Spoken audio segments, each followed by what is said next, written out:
Truck ड्राइवरों का जो कानून बनाया है उसको तुरंत वापस लेना चाहिए, उनको फ्री कर देना चाहिए। हमारी बात, अगर मान लीजिए वापस नहीं लेते तो आपका क्या स्टैंड है? हम ट्रक ड्राइवरों के साथ खड़े आंदोलन करेंगे उनके साथ। इन्हें और कुछ नहीं दिखता है, इन्हें केवल जनता को परेशान करना है, चाहे वो ड्राइवर हो, चाहे वो आप हो, चाहे वो किसान हो, चाहे गरीब हो, चाहे मजदूर हो। प्रधानमंत्री कहते हम तो भिक्षा मांगते थे, तो भिक्षा मांगी 40 साल, फिर दूसरी किसी मीटिंग में हमने 35 साल भिक्षा मांगी, फिर कुछ दिन बाद कहते हमने 30 साल भिक्षा मांगी, हमने 25 साल चाय बेची। दोनों चीज फायदा की हैं। भिक्षा मांगो 2 पैसा खचुरा रहे, जो दे सो दे दे, पैसा तो खचुरा रहे, वो फायदे चीज है। चाय बेची, 1 रुपया की चाय पत्ती और चीनी डाल के और 10 रुपये बेचो, वो फायदे चीज है। तो इन्हें फायदा ही फायदा नजर आ रहा है। जो सत्ता में बैठे हैं वो हमारे द्वारा ही बैठे, हमने वोट दिया है। माताजी के पेट में से प्रधानमंत्री बन के नहीं आए, ना मुख्यमंत्री बन के आई जी, और न उनकी दादा लाई सत्ता है। 5 साल बाद बदल दिए जाते हैं। जब नहीं मान रहे हैं इसीलिए क्रांति दल बनाने की नौबत आई है। तो दर्शकों नमस्कार, मैं हूं आर.के. निषाद और बहुत बहुत स्वागत करता हूं आप सबका दर्शक न्यूज़ 24 में। बता दें कि आज हम प्रयागराज की पावन सरजमी पर मौजूद हैं। दोस्तों बता दें कि इन दिनों उत्तर प्रदेश में 2 आस्था के महापर्व चल रहे हैं, जिसमें कि अयोध्या में आप लोगों ने देखा राम मंदिर को लेकर प्राण प्रतिष्ठा जो कि 22 जनवरी को होना है, और वहीं पर अगर प्रयागराज की बात करें तो हमेशा से ही प्रयागराज धर्म आस्था और अध्यात्म की नगरी रही है। और इन दिनों प्रयागराज में माघ मेला 2024 संचालित हो रहा है। इसी माघ मेला 2024 के बीच भारतीय किसान यूनियन के द्वारा एक चिंतन शिविर चलाया जा रहा है, जिसमें भारतीय किसान यूनियन के राष्ट्रीय अध्यक्ष ठाकुर भानु प्रताप सिंह जी हैं, जो अपनी अगुवाई में ग्रामीण क्षेत्र के आए हुए तमाम भारतीय किसान यूनियन के छोटे से बड़े कार्यकर्ताओं को संबोधित कर रहे हैं। ऐसे में वो हमारे साथ इस वक्त मौजूद है। आप देख पा रहे होंगे कि लंबी मूछें और चेहरे पर मुस्कान, हाँ ये है इनकी पहचान। और अपनी बात रखने के लिए जो इनका बेबाकी का अंदाज है वो लोगों को बेहद पसंद आता है। आइए इनसे परिचय कराते हैं, देर नहीं करते हैं और जानने का प्रयास करते हैं। दरअसल इन दिनों चल रहे प्रयागराज के माघ मेले में कि भारतीय किसान यूनियन के चिंतन शिविर में क्या कुछ इन्होंने कहा और किन किन बातों को लेकर इन्होंने अपने साथियों के साथ विचार और परामर्श किए। सर बहुत बहुत स्वागत है आपका दर्शक न्यूज़ 24 में। और आपका और ज़्यादा स्वागत है। बहुत बहुत धन्यवाद सर जी। लेकिन हम प्रयागराज को विश्व में सबसे पहला स्थान देते हैं। प्रयागराज की इस तपोभूमि को, इस पवित्र नगरी को देश नहीं विश्व जानता है। बिल्कुल सर। और इस विश्व को जानने वाली इस जगह पे, इस नगरी पे, इस प्रतिष्ठानों पे हम पूजा अर्चना स्नान भी करते हैं और इस देश के गरीब किसान मजदूरों को कुछ सरकार समझे, इसके लिए 13, 14 और 15 को चिंतन शिविर और 15 को आखिरी सभा और उसके माननीय प्रधानमंत्री जी को ज्ञापन। तो ज्ञापन में कहा गया है जी सर, माननीय प्रधानमंत्री जी 75 साल की किसान विरोधी नीतियों के कारण किसान परेशान हैं, किसान गरीब होता जा रहा है, इसलिए इसके लिए एक आयोग का गठन करो, किसान आयोग। किसान आयोग की सलाह से, किसान आयोग की मशवरा से ही फसलों के दाम तय हों और किसानों के लिए कानून बने। दूसरा, 75 साल की किसान विरोधी नीतियों के कारण माननीय प्रधानमंत्री जी, आप विश्वविख्यात प्रधानमंत्री हो, ये किसान कर्जदार हो गया भारत का।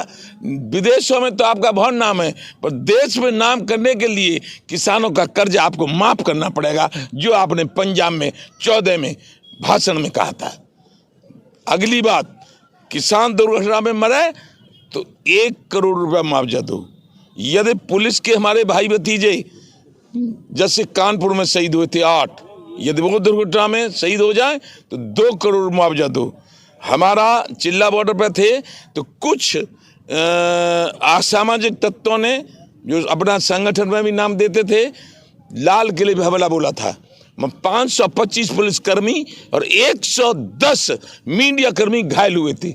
उसी समय माननीय आलोक सिंह जो आज एडीजीपी कानपुर हैं, वहाँ थे, उन्होंने कहा ये क्या हो रहा है भानु प्रताप। तो हमने देखा और हमने तुरंत निर्णय लिया कि हम यहाँ इस तरह के जो कारोबार हो रहे हैं, काम हो रहे हैं, उनमें नहीं रहेंगे। तो एकदम वहाँ हमने मांग की कि हम किसान की मांग कर रहे थे, पुलिस की मांग कर रहे थे। अब हम आज से जो हमारी मीडिया है, जो लोकतंत्र का चौथा स्तंभ माना जाता है, और ये रिपोर्ट लेने कहीं भी जाते हैं, जैसे आज आ रहे हैं, युद्ध हो रहा हो तब भी जाते हैं, तो यदि ये शहीद हो जाएं तो 4 करोड़, और यदि घायल हो जाएं, जैसे घायल हुए थे 1 से 10, तो प्रधानमंत्री जी 2 करोड़ मुआवजा दीजिए। क्यों? कि हमने आपको बनाया है। और ये मीडिया वाले रिपोर्ट लेने जाते हैं, इनका भी परिवार है, इनके भी बच्चे हैं, इनके भी माँ है, इनके भी पिता हैं। यदि ये घायल हो जाएं, यदि ये मर जाएं, तो कैसे उनकी पूर्ति होगी? इसलिए आपको 4 करोड़ रुपया देना होगा। और जो हमारे भाई भतीजे थल सेना, जल सेना, वायुसेना, बॉर्डर सिक्योरिटी फोर्स, CRPF लगे रहते हैं चारों तरफ, हम यहाँ स्वतंत्र घूमते हैं, कोई चिंता नहीं, न पाकिस्तान की, न अमेरिका की, न फ्रांस की, न जर्मनी की, न चीन की। वो मरते हैं, मिटते हैं, लेकिन हमें आज़ाद रखते हैं। बिल्कुल सर। तो यदि वो शहीद हो तो फूल डालने से नहीं होगा कुछ भी। 5 करोड़ रुपया उनके माँ बाप को, उनकी पत्नी को, उनके बच्चों को केंद्र सरकार को देना होगा। ये लोकतंत्र है। ये सारी मांगें हम अपने ज्ञापनों में भेजते हैं और मांगे पूरी नहीं हो रही हैं, इसलिए हमने किसान क्रांति दल की भी घोषणा की है। मांग पूरी नहीं होंगी तो 24 में किसान, मजदूर, गरीब, व्यापारी, पुलिस और आप मीडिया सब मिलके जो हमारी मांग नहीं मानेंगे उनको हरा के भेज देंगे अपना, जहाँ से आए वहाँ चले जाओ। अभी सर, जब इससे पहले गाजीपुर में आप लोगों का आंदोलन चल रहा था, किसानों ने बड़ा आंदोलन किया था, जिसमें से कि 700 से लगभग 800 किसानों ने जो किसान भाई थे वो जो है शहीद हुए थे, एक प्रकार से कहा जाए। और उससे बाद से निरंतर आप लोग जो है सरकार को ज्ञापन के माध्यम से जगाते चले आए हैं। तो क्या लगता है जो आज आपने यहाँ पर चिंतन मंथन किया है, इसका कुछ असर पड़ने वाला है या फिर? ऐसा है जी, 40 साल से तो हम कर रहे हैं असर आंदोलन। वैसे तो यदि ये बात में लोकतंत्र की सरकार हो तो असर पड़ना चाहिए जी, क्योंकि आंदोलन लोकतंत्र में करने का मौलिक अधिकार है। बिल्कुल सर। आंदोलन के द्वारा आवाज पहुंचा, उसको तुरंत देखना चाहिए। क्यों? कि जो सत्ता में बैठे हैं वो हमारे द्वारा ही बैठे। हमने वोट दिया है, माताजी के पेट में से प्रधानमंत्री बन के नहीं आए, न मुख्यमंत्री बन के आई जी, और न उनकी दादा लाई सत्ता है। 5 साल बाद बदल दिए जाते हैं। जब नहीं मान रहे हैं, इसीलिए क्रांति दल बनाने की नौबत आई है। नहीं मानेंगे तो निश्चित बात है फिर हमारा लोकतंत्र में जो महाभारत होता है कि किट दबाओ और पिट हराओ और हम कहीं सिट जिताओ, ये होगा लागू। और सर, वहीं पर 2 मुद्दों पर हम बातचीत करेंगे। जैसा कि आपका आंदोलन तो चल ही रहा है, आप तो अपने माध्यम से सरकार को ज्ञापन दे ही रहे हैं जो भी आप चाहते हैं। वहीं पर सर ओल्ड पेंशन स्कीम को लेकर भी, जिसमें अलग अलग विभाग के छोटे से बड़े अधिकारी कर्मचारीगण सम्मिलित हैं, और आपको पता होगा सर कि सन 2004 के बाद पुरानी पेंशन जो बहाली का काम चल रहा है वो उचित चल रहा है। क्यों? कि 30 साल, 25 साल, 35 साल नौकरी करे, फिर बुढ़ापे में रिटायर हो जाए तो उसको पेंशन सरकार को देनी चाहिए, गुजर होती रहे। क्यों? कि जब MLA MP 1 साल बना रहे, उसके बाद आजीवन पेंशन पाता है, तो 35 साल सरकार की सेवा, पब्लिक की सेवा करने के बाद पेंशन मिलनी चाहिए। और जिन लोगों ने पेंशन बंद की थी उन्होंने घोर अन्याय किया था। इसलिए पुरानी पेंशन के लिए जो आंदोलन चल रहा है उसमें भानु प्रताप सिंह का पूरा समर्थन है। और जब वो ये कहेंगे कि जिस तरह से वो हमें हमारा सहयोग चाहेंगे उस तरह से हम सहयोग देंगे। चलिए ठीक है सर। दूसरा सबसे बड़ा मुद्दा, जब आप लोगों पर कानून आया था तो आप लोगों ने भी सरकार के उस कानून को काला कानून नाम दिया था आप लोगों ने। अभी हाल ही में थोड़े दिन पहले की बात है जब ट्रक चालकों के ऊपर एक नया कानून आता है हिट एंड रन के नाम से। जिसमें कि प्रावधान है अगर कोई भी वाहन चालक सड़क में जा रहा है और किसी का दुर्घटना हो जाता है, उस दशा में अगर वह ट्रक चालक या फिर वाहन चालक उसको छोड़कर भाग जाता है, उस भागने की दशा में उस पर 10 साल की सज़ा और 7 लाख रुपए का प्रावधान, और साथ ही अगर उस घायल व्यक्ति को हॉस्पिटल तक पहुंचाता है तो उसको जो है 5 साल की सज़ा का प्रावधान रखा गया। जैसे यह कानून सामने आता है, आपने देखा होगा कि ट्रक चालकों की हड़ताल के बाद पूरे देश में अफरा तफरी का हाहाकार का माहौल उत्पन्न हो गया, क्योंकि ट्रांसपोर्टिंग सिस्टम पूरा बंद हो गया, आयात निर्यात पूरी तरह से ठप हो गए थे। ऐसे में सर उसके बाद से जो है अखिल भारतीय परिवहन कांग्रेस और केंद्रीय गृह सचिव अजय भल्ला जी के बीच में एक मीटिंग होती है। मीटिंग में ये कहा गया कि अभी ये नियम लागू नहीं हुआ है, आगे जब भी यह नियम लागू होगा तो अखिल भारतीय परिवहन कांग्रेस के बीच बातचीत करने के बाद लागू होगा। और वहीं पर ट्रक ड्राइवरों का कहना यह है कि हमें इस पर राय नहीं चाहिए, कानून वापस होना चाहिए। आपकी राय क्या है सर? कानून किसने बनाया था? कानून किसने बनाया था? अभी कानून किसने बनाया? ये कौन सी सरकार ने बनाया है? Bharatiya Janata party. Bharatiya Janata party. Bharatiya Janata party के लोग ज्यादा योग्य हो गए हैं। इस भारत में इतने योग्य लोगों को सत्ता में रखने की आवश्यकता नहीं है। उनको या तो ये कानून को वापस लेंगे, नहीं तो सत्ता से हटा दिया जाएगा। सर इसमें सवाल ये खड़े हो रहे हैं कि ये कानून तब बनाया जाता है जब संसद से 150 सांसद हटा दिए जाते हैं। उसके बाद ऐसा 150 हटा में, चाहे वो पूरे सब 500 हटा दें, वो बहुत योग्य हैं हमारे अमित शाह जी और हमारे माननीय विश्वविख्यात प्रधानमंत्री। उनके दिमाग में जाने क्या क्या गूंजता रहता है। एक आध बात सही को छोड़कर, जैसे राम मंदिर बनाया, सही बात है, लेकिन बाकी जो कानून बनाते हैं, कभी एक में बनाया था कि यदि दुकान वो जा रहा है दुकान पे और उसको बारात में जाना है और एक अंगूठी लेनी है ब्याह में देने के लिए, तो उसमें लगाया था कि बनाया था कि 10,000 से ज़्यादा नगद नहीं दे सकता, चेक से लेगा। अरे कौन सा बनिया पागल है, चेक में दे दूं 1 करोड़ का, उसमें 1 भी रुपया जमा न हो, कौन दे देगा? तो ये ज्यादा योग्य हैं, इन्हें और कुछ नहीं दिखता है। इन्हें केवल जनता को परेशान करना है, चाहे वो ड्राइवर हो, चाहे वो आप हो, चाहे वो किसान हो, चाहे गरीब हो, चाहे मजदूर हो।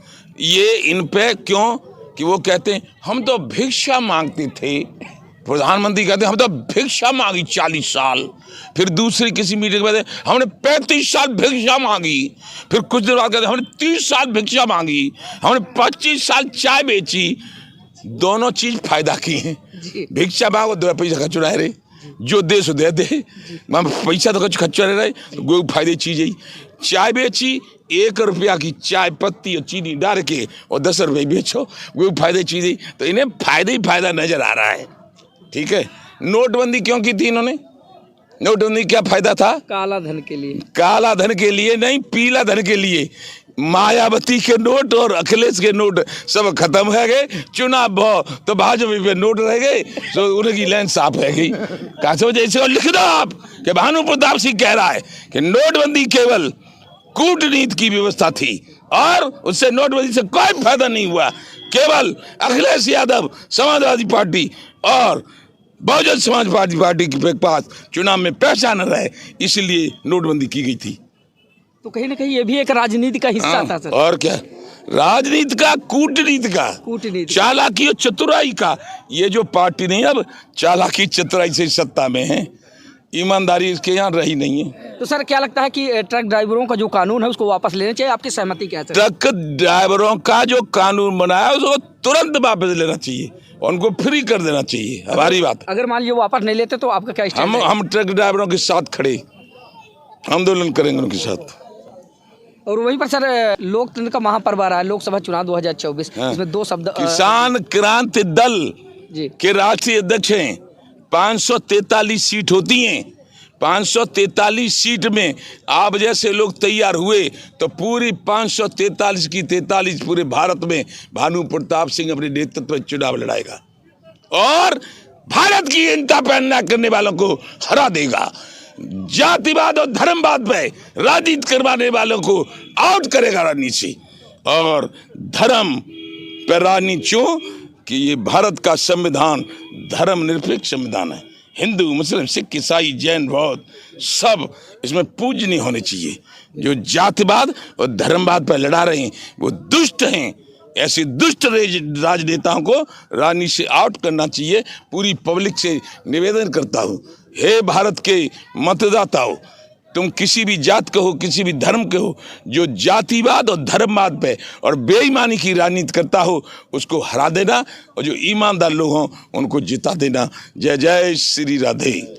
तो दोस्तों बता दें कि आज हमारे साथ भारतीय किसान यूनियन के राष्ट्रीय अध्यक्ष ठाकुर भानु प्रताप सिंह जी थे, और जो अपनी बेबाक बोली के अंदाज से जाने व पहचाने जाते, तो उनको आप लोगों ने सुना, उनके भाव विचार आप लोगों ने सुना। कई मुद्दों पर हमने बातचीत की और उन्होंने कितनी बेबाकी के साथ अपनी बातचीत रखी।